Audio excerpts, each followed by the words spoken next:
গত ৩ কার্যদিবসের মতো আজও নেতিবাচক ধারা অব্যাহত ঢাকার শেয়ার বাজারে। বৃহস্পতিবার ডিএসইর প্রধান সূচক কমেছে ৫৩ পয়েন্ট, দর কমেছে প্রায় ৮০ কোম্পানির শেয়ার।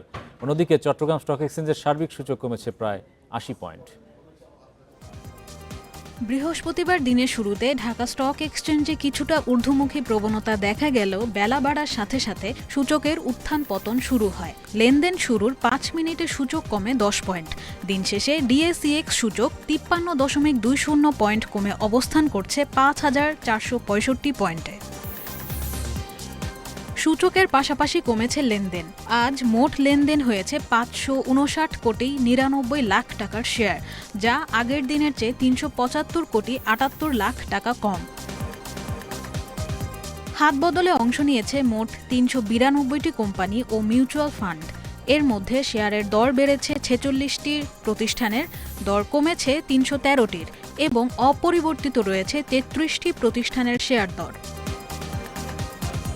সবচেয়ে বেশি লেনদেন হওয়া প্রতিষ্ঠানের তালিকায় প্রথমেই আছে ব্র্যাক ব্যাংক, দ্বিতীয় অবস্থানে স্কয়ার ফার্মা, তৃতীয় অবস্থানে আছে অলিম্পিক ইন্ডাস্ট্রিজ।